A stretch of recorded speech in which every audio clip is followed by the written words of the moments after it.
Did you know ASBN, America's Small Business Network, is now available on your TV? That's right. ASBN is now streaming on Roku, Apple TV, and Fire Stick, and available for download in the App Store.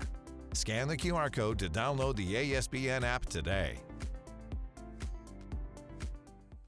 Thanks for joining us for another edition of The Small Business Show with Jim Fitzpatrick, exclusively on ASBN.com. Effective communication helps in building trust and rapport, which is fundamental for successful business relationships. Today we are joined by keynote speaker, former undercover police officer, and federal prosecuting attorney, Pamela Barnum. Pamela is a nonverbal communication expert and trust strategist. She has spoken at TEDx events, and her insights help entrepreneurs and business owners improve their communication skills for greater success. Tell us a bit about yourself.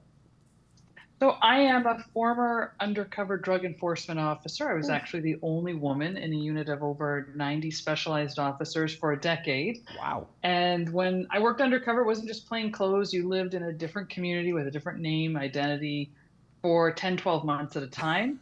And I did that until starting a family. And that's a tough gig for a mom. So yes, I would say so. I had to transition out, and I was finishing law school. And I was fortunate to be selected as a prosecuting attorney. I went on to become a federal prosecutor. Wow. And that's my background in a nutshell. That is quite a background. Were there ever times as a mom that you said, you know, kind of getting away for a while where nobody knows where I am for 10 months? That sounds kind of good right about now, right? Yeah, that's every mom's dream. Exactly. Exactly. So your experience is why it is essential for entrepreneurs to focus on improving their communication strategies, both verbal and nonverbal, right? Absolutely. Yeah. Especially nonverbal, because so much of our conversation is how things are being said. Clearly, words are important. I'm a lawyer. Words are very important. The spoken word, the written word. When I would cross-examine people, I paid very close attention to their words. Sure. However, it was how things were said. And believe it or not, people lie on the stand, and people will try to divert your attention. So it's really important to pay close attention to those cues and decode what's coming back to you. And that's where I think entrepreneurs have an advantage when they pay closer attention to those types of things. Well, that's no question about it. Whether it be with a prospect you're working, or whether it be with an employee or a partner or a colleague, I mean, these things matter, right? Oh, absolutely. Yeah. And how many times have we walked away from a meeting or a negotiation, a sale, and we play it back in our mind and think, oh, you know, I should have seen that coming, or my gut told me. You know, we ignore our intuition so often because we want to be polite, we don't want to seem suspicious, or we really are hopeful that things are going to go a certain way. So we ignore those cues that are telling us that something different is happening. And I encourage people, pay really close attention, because your gut, that intuition, your brain is sending those signals. And just take a moment, slow down, play it. And I give tools and strategies that people can use in real time, so they're able to do that a little bit more effectively. Yeah, that's fantastic. And it, you know, it should be said that this is not just something that's going to work in your professional life, but it's also going to be something that works in your personal life, right? With your relationships, whether it be with your spouses or your children or your neighbors or your friends, right? Well, absolutely. I met my husband working undercover. Now, he wasn't a drug dealer. He was another undercover officer, and we had to pretend that we were married, even though we'd never met. So, you know, I move in with this complete stranger, 10 months go by. We end up starting a relationship, starting a family. So you can appreciate that our teenage son, with his parents, with our backgrounds. He didn't stand a chance. He didn't stand a chance, no. Nope.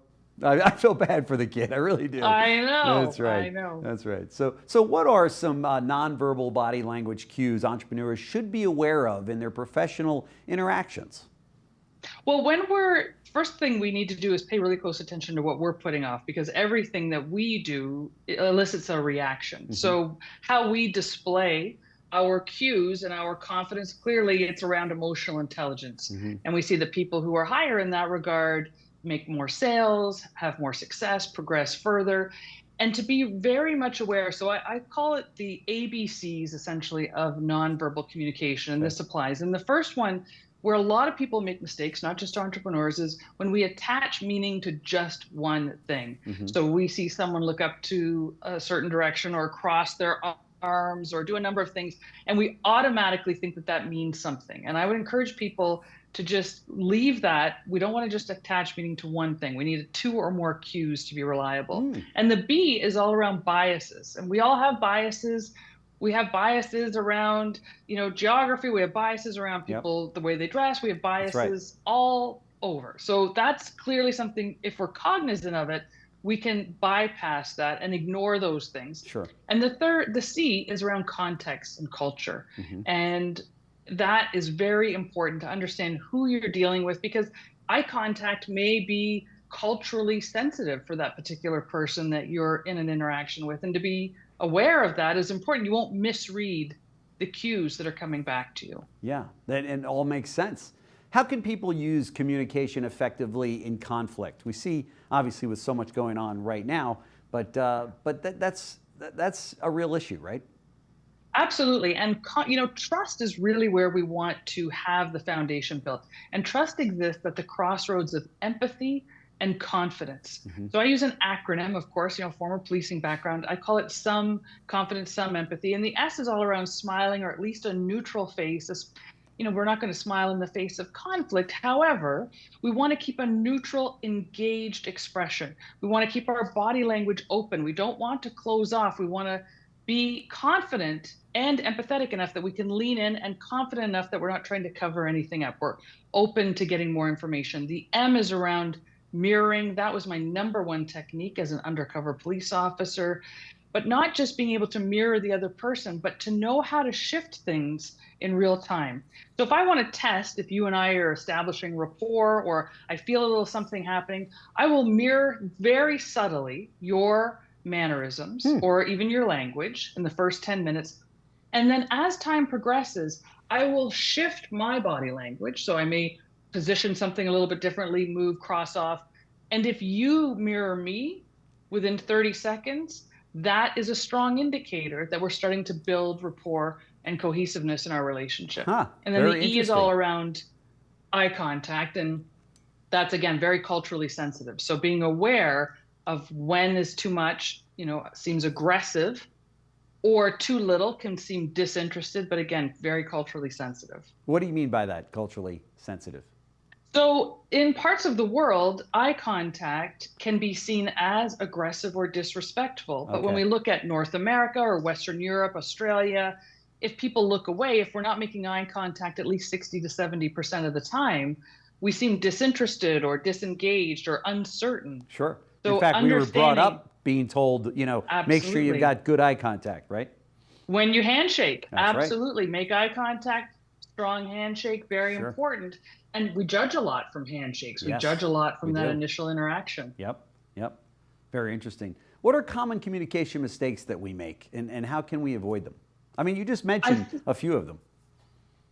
One of the things, even though being crossed off seems, could be someone's tired or cold, or there's a million reasons why we close our arms. But I'll give you a brief example. I spoke at a conference. A gentleman spoke before me, great content. At the end, we did a Q&A section, and he stood with his arms crossed for the remainder of that Q&A. And the feedback that came back was, I think he was tired, it'd been a long day. Sure. That he was closed off or seemed disinterested. So even though that was not the case, how people interpret your body language and the little things that they see. So if we can remain open, that is a huge advantage for us, because it shows confidence, and it also demonstrates we're interested in more.